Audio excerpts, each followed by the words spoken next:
This video is sponsored by Bright Sellers. More on that later. Hello and welcome back.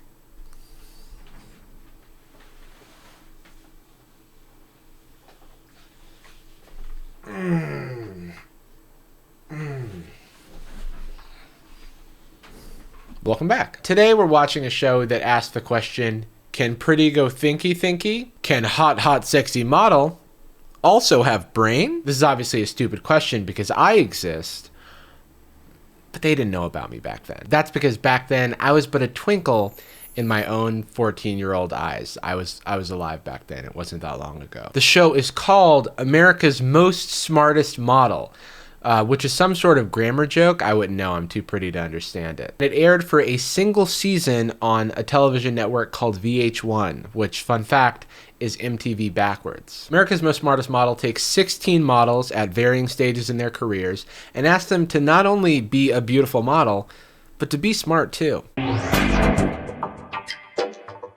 Hello everybody, I'm Mary Alice Stevenson, and I'm searching for America's most smartest model. I like to think of the show as like America's Next Top Model meets Are You Smarter Than a Fifth Grader? Minus the fifth graders. The contestants are put through a series of strange challenges that combine being hot with like trivia for some reason, like a spelling bee where all the words are foreign fashion brands. Gautier. G-O-A-T. Or a runway walk where you have to list different types of trees. Types of trees. Pine tree.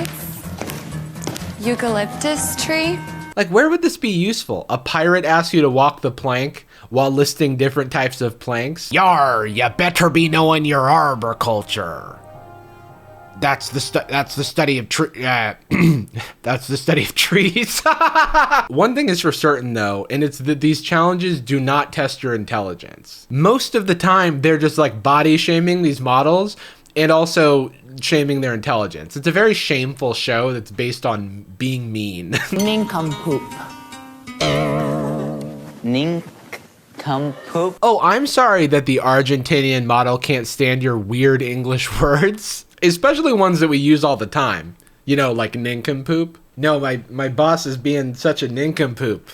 My friend who I talked to, who's on the phone with me right now and just called me for this bit. Yeah, nincompoop. It just has the same energy as those people at grocery stores who accost non-native English speakers for like not being born here. Now this guy does suck, unfortunately, but we're not going to make fun of him for his accent. We'll criticize his actions. Today we're going to be breaking down the first episode and the premise of this show, but we're actually watching the show in full over on twitch.tv/Jarvis Johnson. Always be plugging. And the VOD for episode 1 is already up over there if that's like tickles your fancy. I also stream other stuff. Just follow me on Twitch is what I'm saying. Okay, the first episode opens with the models introducing themselves and being judged for the first of many times by the hosts. There's 2 hosts, one for beauty and one for brains. And on the beauty side, you have Mary Alice Stevenson, who has a lot of accolades apparently in the fashion world, but they never give those. They just spend most of the time talking about the brains of the operation. Their words, not mine. Ben Stein. Bars. Their words, not mine. Ben Stein. Ben Stein is a...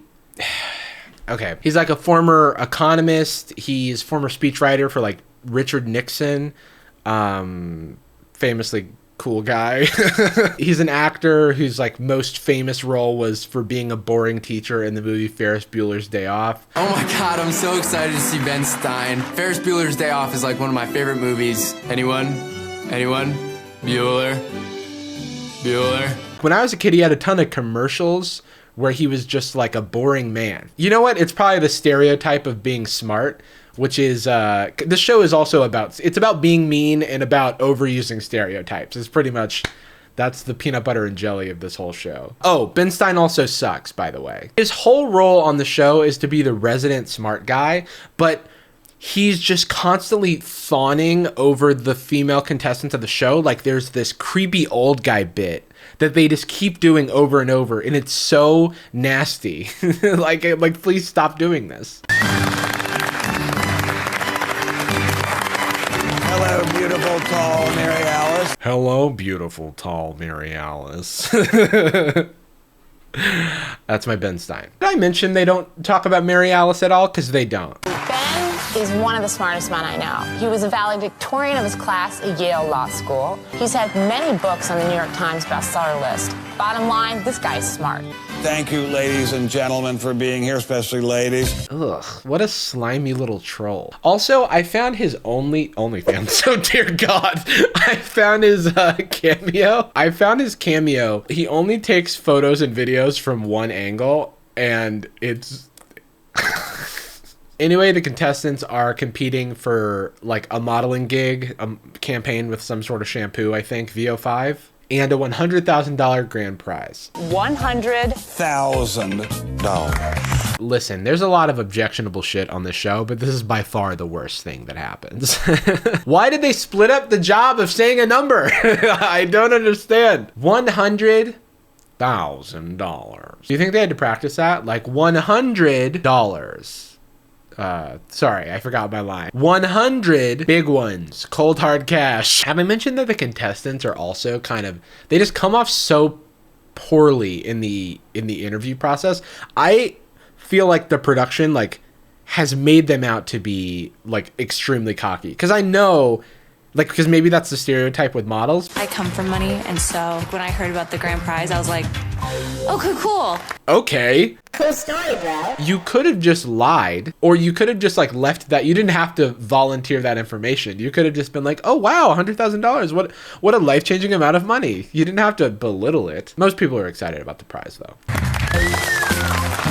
So right at the top, like 5 minutes into the first episode, they tell them that 2 of the people are going to be eliminated. So I guess they have to like make a good impression with their first introduction. Some people don't. In fact, most people don't. But in addition to their modeling credentials, they also give their academic credentials, which again, academics, not an intelligence thing, but this show is entirely stereotyped. So that's kind of just like what you're fighting the entire time. I went to Brigham Young University in Provo, Utah. I have a bachelor's in advertising marketing communications. From where? From University of Canberra. I received a full ride scholarship to Arizona State. You've got a Russian bad boy who takes the show too seriously and also not seriously at all. I'm Andre Berlano.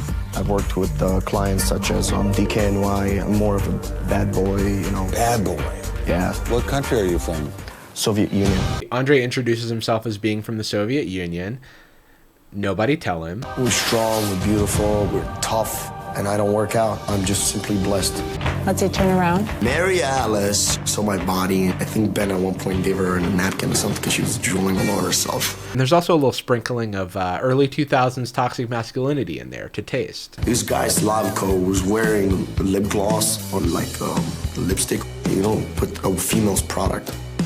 Horrible. There's also a dude with ADHD that they always edit as like being off the walls and like unable to stop talking and just like completely unaware of his surroundings. And as someone with ADHD myself, I find this like unfair and also just like a dumb stereotype. And a little ableist as well. I'll say it. Went to University of Texas, electrical engineering major. I'm impressed. I'm impressed. Hold on, don't be too impressed yet. I lasted 2 years, ADHD clinically. I mean, I have 135 IQ, it's just that... How do you know you have 135 IQ? I was tested all the time and being put on Ritalin, so they would constantly do IQ tests. And just when you think they're only focusing on smarts, they remind us that this show is about objectification too. A BA in English Martial Communications. And how much do you weigh? I'm 170, 6'1". Oh, that's an ugly question to ask somebody on camera. The judges are so mean, and I don't know why. I guess like everybody wanted to be the Simon Cowell of the show, and so it's just everyone's just fucking evil. It's like kind of a bummer to watch sometimes. I think you might need to lose some weight. That sucks. Like they body shame this guy who has a perfectly normal and beautiful body. Jesse, honey, you look great, but you gotta slim down a bit. You gotta tone up that center. There's a gym downstairs. I want you to use it. He's like the same height as me and much lighter, so it makes me feel bad about myself. To which I say, hey, unrealistic beauty standards, go fuck yourself. Jesse's body is perfect as it is, okay? Even if he does suck. Jamie, she's orange. and she's injected. There's no camaraderie. There's no sense of community on this show. Everyone is just at each other's neck at all times. And even in like The Bachelor, they're competing to wed someone. They still build relationships and bonds. So I don't know what's in the water at America's Most Smartest Model, but dude, maybe the relationships will evolve over time, but right now everybody's just so catty to one another. Jamie needs to go home. She has extensions in her hair. She has tacky clothes. Her tan is orange. It's disgusting. Blonde Rachel, she's a bag of bones, a set of implants, and an ugly blonde wig. Also, on the topic of introductions is Mandy Lynn, bless her heart, who is a lingerie model, former Playboy model, who is also one of the only people in the group that is posed nude. And they treat her like fucking shit. What's the word? Kind of porn star. I'm like, oh, here we go. Porn star. I'm not a friggin' porn star. They're constantly calling her a porn star, which isn't even a bad thing, but it's not what she is, you know? And it's like very like just mean to try and chop her down based on the way that she presents herself and looks. You know, she deserves as much respect as anybody else. Well, you seem like a sweetheart, Mandy Lynn, but I'm really not looking for a model that just wears thongs. Right now, I would say scrub off your makeup. I'd say change the color of your hair. Let me see your face and your natural beauty. And of course, Ben Stein's creepy ass will not stop drooling over her, and it's gross. You're very pretty. Thank you.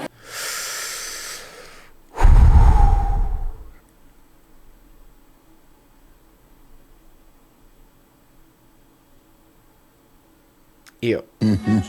Yeah, stop it. Anyway, they eliminate 2 people in the first 5 minutes of the show, and I have no idea why they brought them there to be eliminated. Maybe they just wanted to like break down as many people's self-confidence as possible. It seems like these hosts are like demons that feed off of breaking the spirit of these young, hopeful models. So then the rest of the contestants move into a house together, but because this is a show about being smart, they lock the bathrooms and the refrigerator behind trivia questions, you know, because it's not a reality show without a human rights violation. Let's hope they can solve them before they starve and or develop some serious digestive disorder. This is definitely a lie, because there's no way they would trap them there without access to food unless they knew American history. Just gonna say this, even though it's obvious. Knowledge of random trivia has no bearing on your intelligence, so I'm thinking maybe this show doesn't know what it's talking about. Oh, hi there. I was just enjoying an episode of awful reality television. And you know what goes great with an episode of awful reality television? A nice glass of vino from today's sponsor, Bright Cellars. Bright Cellars is a monthly wine subscription service that helps people discover new wines that they'll love. To get started, you take this fun little quiz, and the algorithm created by 2 MIT grads matches you to a wine that you're guaranteed to love. And if you don't love it, it'll be replaced in your next box. They also give you these cool education cards so you can impress your friends and family with how much you know about wine. For example, this is a rosé. I'm practically a sommelier. To get 50% off your first 6 bottles, head on over to brightcellars.com/Jarvis Johnson. That's my name. Now, if you'll excuse me, I have terrible television to watch. It's rosé. 17. No, you're trusting the blonde, bro. Me. 1776. Oh, it's South Africa. Let us not forget that some of these people aren't American, and it doesn't seem like they make any effort to adjust, adjust that or balance the games for that fact. The year America celebrated its bicentennial times 100. 200 times 100. That's how you open the fridge. So once the models get settled into their trivia prison, it's time for their first challenge, which is a spelling bee. It's at this point that Andre, who is my least favorite contestant on the show, gives this insane monologue about modeling. We're models. We're gods and goddesses. Like fashion, it gives people a certain heart, a certain belief, we have to be better. I live in Times Square. I have a $6,000 apartment. I have a rare dog. I have a gorgeous girl. I live in Times Square. I have a $6,000 apartment. I have a rare dog. Dude, it kills me every time. We are a standard of lifestyle. People look up to us on these billboards that say, I want to be like that. People die to be us, bro. Also, there's this clip where it looks like Andre puts a piece of shrimp in his pocket, and I like that. Anyway, it's time for the spelling bee, and the models are in luck because they're quizzed on words from the fashion industry. You know, fashion words like phosphorescence. Phosphorescence. Apparently it's just sometimes the words are from the beauty and fashion industry. Other times they're just hard words to spell. Sometimes they just pick the words to make fun of the contestants because the hosts are evil or the producers are evil. Someone is evil here. They make poor Mandy Lynn spell collagen. Collagen. And I'm like, all right, they're giving this to me because of my lips. And I'm like, you know what? It's not collagen, it's silicone. Mandy Lynn fucking got y'all too. This is where they make the Argentinian guy Gaston spell the word nincompoop, which, in fairness, he earlier said that models were stupid. People tend to think that models are dumb. And you know what? I don't blame them. They are, dude. I mean, they are. And he makes inappropriate sexual comments towards every woman in the house. Hey, nice hiney, by the way. You and Mandy Lynn. Mandy Lynn? Making out and rubbing boobs together. No. Hey, will you ever do porn? No. Please? No. This is a great time to mention that what we're talking about here are characters in a show and not real people, because these people are not in control of their own narrative or how they're being edited, and the producers are probably highly influencing the actions and things that people say on the show. That being said, Gaston totally sucks. I can't imagine a context where his comments are appropriate, but the producers play into this and they cast him on the show and they continually show all of these clips. Like, they could have just booted him without showing any of that stuff. They're like, oh ho ho, isn't it funny that this foreign guy treats women badly? No, it's not actually, and it just shouldn't be in the show. That's all I gotta say. It shouldn't be in the show. Like, what? Did you not interview these people and find out what they were like beforehand? I'm just being way too nice to the girls, but you know what I mean?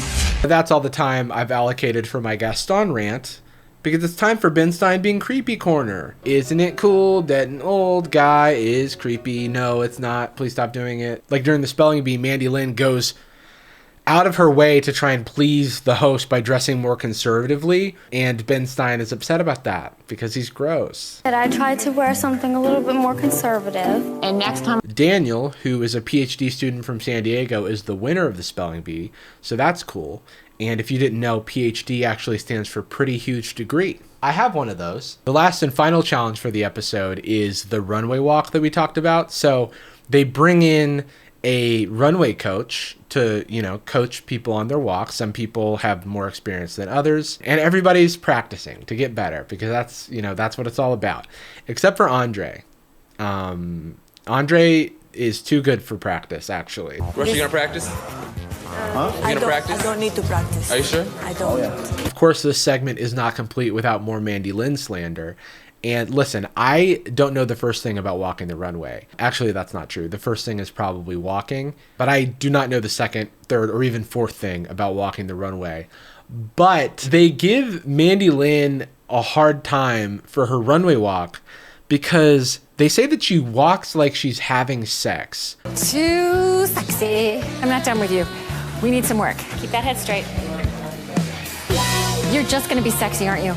Mandy Lynn walks like she's having sex all the time. What does this mean? What sort of feedback is this? Like, what do you walk like? Oh yeah. Baby, runway walks. I've never had sex. I, for one, will not tolerate any Mandy Lynn slander. Nick tried it on twitch.tv/Jarvis Johnson, always be plugging. And I sent tornadoes to his house. So, and that's a threat. He is now at my house. Nick, you can come out now. Am I supposed to just walk out, or am I supposed to?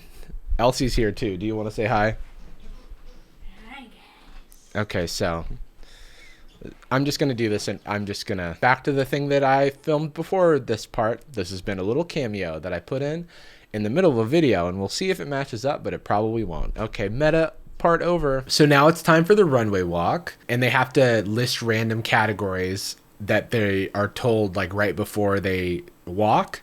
Right before you start, I'm going to give you a category, and you have to list as many items as you can from that category while you simultaneously walk down the runway. This is actually a pretty popular thing in the runway circles. We're always talking about it. Huge brands are doing it. Trivia walking is what it's called. Things that are soft. Curtains. Satin. World leaders, dead or alive. Does that include like presidents of the U.S.? So my first observation here is that some categories are much harder than others. Name U.S. states. Okay. Pretty fair for somebody from the U.S. Louisiana, Georgia, Memphis. Okay, maybe it's a little hard. But it's much easier than listing off islands. Names of islands. Kauai, Kona, Hawaii. Or elements of the periodic table. Chlorine, iodine, aluminum, metal. And then, of course, Ben Stein is a creep to Mandy Lynn. Her category was things that are round, by the way. Just so you have context for what he's about to say. That was pathetic. It was just pathetic. I mean, why didn't you say nipples? Also, everybody is assholes during this segment. I picked out a clip just for you of Ben Stein being confidently wrong, which is funny. Umbrella tree? I never heard of an umbrella tree. Oak, maple, pine, sequoia, redwood. Can it possibly be that you only know 3 kinds of trees? If he's the smartest guy in the world, how does he not know that there is an umbrella tree? Just like the energy he's coming at her with while also being wrong. It's pretty, catharsis. Bottom line, this guy's smart. But the best part of the entire show is when it's Andre's turn, and he, after talking this huge talk about his runway walk and how confident he was, that he didn't even practice, he gets out there and does the runway walk, and he does an incredible job. Andre, your category is things in the sky. Sun, moon, stars, gas, gases. At being bad. He does an incredible job at being horrible, actually. I didn't like the way you walked at all. I mean, have you done a lot of runway? Because it doesn't look like you have. After the challenge, they eliminate Gaston. So here's a clip of Gaston saying dirty penis. Dirty penis. They also eliminate the $100,000 girl, Victoria. Victoria?